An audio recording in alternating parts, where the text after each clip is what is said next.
A Hunter in Teyvat, Chapter 88, Fan Fiction, by Azazyel.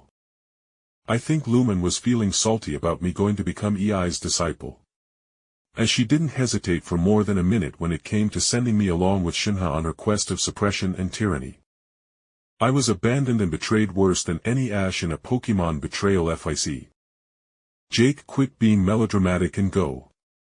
The Raiden Shogun expects you in 3 days, remember. Lumine said dryly as I pouted at how her Eula and Paimon were talking about going back to Mondstadt with Dialek and Amber, who came down to Liyue for the ritual of dissension. We will meet you in Inazuma via the leyline teleporters we marked, so don't worry about us. Lumine finished while giving me a hug. With my friends leaving, I was marooned. Alone and forgotten, now I will wander the waste searching for my own future, and with this step I shall take, I will become a new man. I will be free.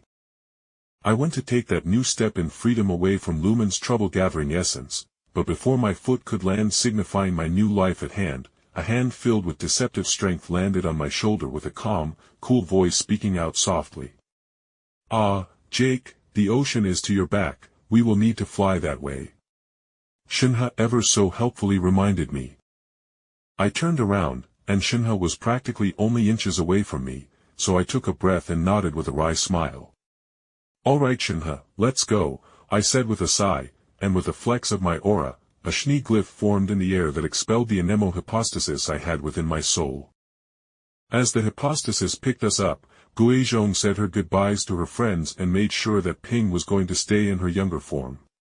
But before we could leave, as Guizhong broke apart into motes of light to return to my soul to further recover, Morix flew over to us as we got off the ground, and I obviously stopped to hear what the Geo-Archon had to say.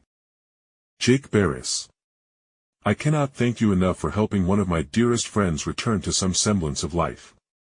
I won't give you some kind of shovel speech as I am well aware Guizhong can handle herself, and should something happen, she will come to us.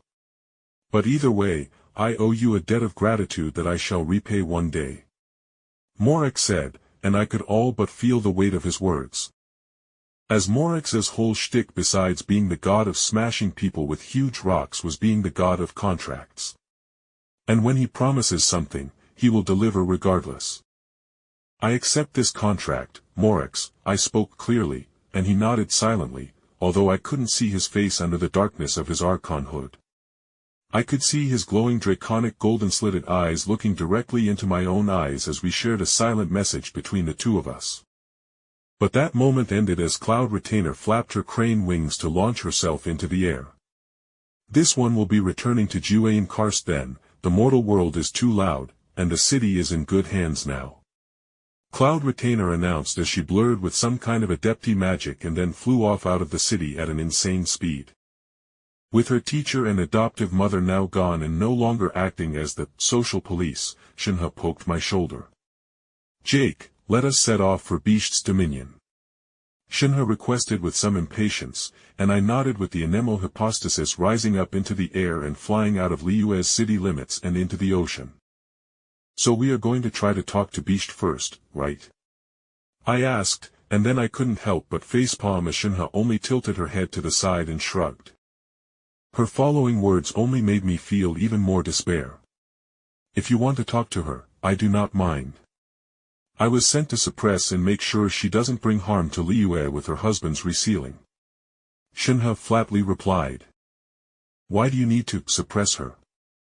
I asked, tiredly making question marks as this whole cultivator aspect never made sense to me. If you come fuck over someone's life just to remind them of their place in the power structure that just makes someone hate you and do whatever petty shit they can get away with. At my words, Shenhe froze and tilted her head to the side as she obviously had to ponder my question, and finally, she seemed to get the answer as she spoke with a bit more energy. Ah. Because Beast is the inheritor of Ojel's domain of the sea, she is in control of the terrible sea monsters that can even give Morix pause. So we will remind her not to cause issues, or we will kill her as she is far weaker than her husband. Shenhe said with a small smile filled with pride at coming up with the solution. But her only answer was a stinging thumping noise before she could react. I whipped a pillow out of my space bag and whapped her across the face with it. Her proud face was completely wiped off her face as she eyed me like a cute dog that suddenly snapped at her, and regardless, I held the pillow at her face again in warning, making her face twitch as I scolded her. No, Shenhe. Bad, we don't just walk over and beat people up to make them not attack us. Did you like my surprise with the pillow? I asked, and Shenhe frowned, but I continued. That surprise hit was basically us coming in and rudely ruining whatever life Beast has going on. I will try to talk to her, but don't go in there just wanting to stab her. I finished sternly. But pillows are carved rocks for resting your head upon the jade bed. Why would you call a bag stuffed with cotton a pillow? Shenhe's frown actually turned into a small smile as my face twisted as she continued to speak. Although it kind of reminded me of the night Cloud Retainer welcomed me to share her bed during my childhood and I would rest my head within her bosom, Shenhe spoke guilelessly while I was screaming at Cloud Retainer in my head for making Shenhe into a meathead cultivator who didn't even know what a real fucking pillow was.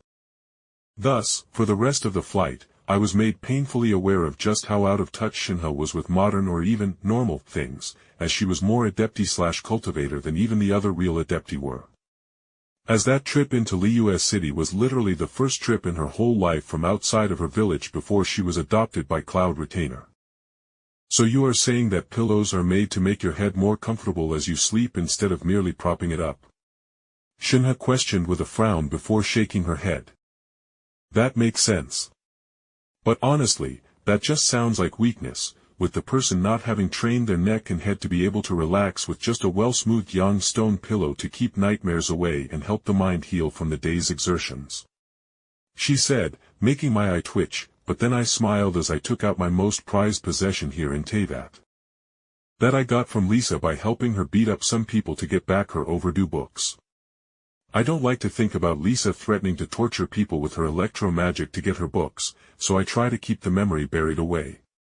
But either way, she repaid me greatly with a magically controlled combo of a heavily weighted blanket and pillow that with magic could be temperature controlled so it could be used anywhere when me and Lumine were out in the wilderness for days at a time. I held the pillow outwards towards her and the heavy blanket in front of me, and patted the pillow. Come here, Shenhe.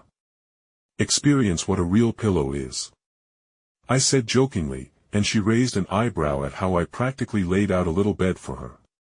But with a shrug, she moved from her kneeling position on the hardened air of the Anemo Hypostasis's cabin, it made for us, and as Shenhe lay within the blanket and her head sunk slightly into the plush pillow. I saw Shenhe's lavender eyes widen as she settled into the little bed I made. I see. So this is a pillow. She muttered before closing her eyes, and I snorted as Shenhe relaxed. But before long, that relaxed time was cut short as Shenhe had to guide me until we finally found a large rocky island that jutted from the ocean, with Shenhe giving me a bit of a history lesson about how Azazyel made the island for Beast before the Archon War engulfed the world.